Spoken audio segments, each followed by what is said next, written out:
pero tú le dijiste que vale.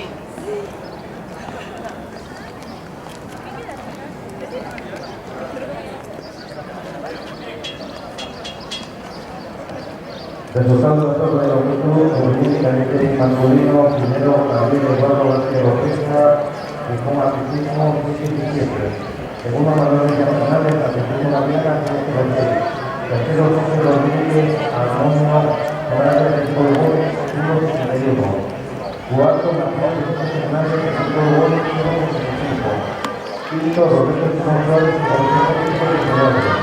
Quinto Álvarez Jiménez, del último 119. Octavo Elías de la año 468. Noveno Ramón Vidal del Polvo, 468.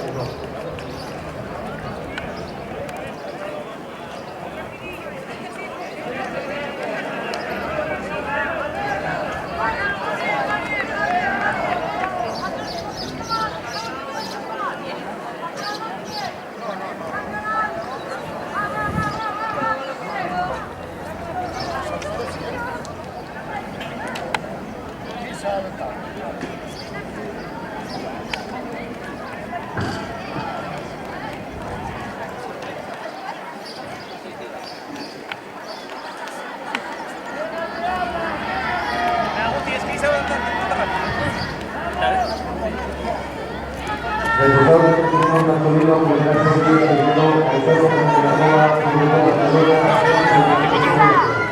segundo Matías Santiago, tercero Carlos García Navarrete, 41. Segundo Deportivo de Castellán, 459. Octavo, Andrés Santos, Díaz Sanera, segundo Corona, 460.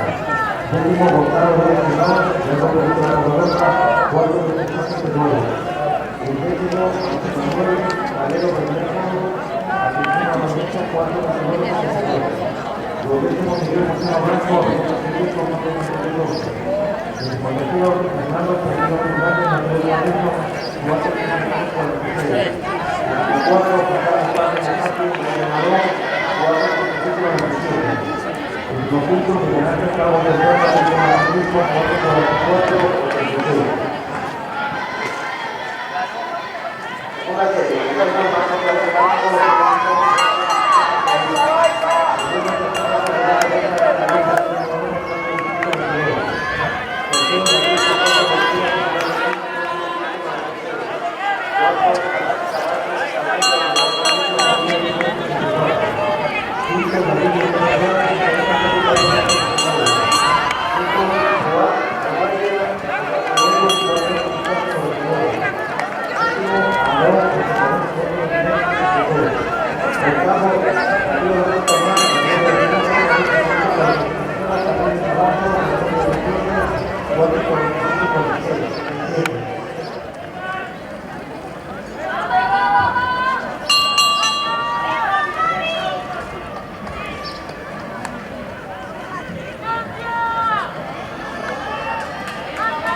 Un pelín tarde, a 29.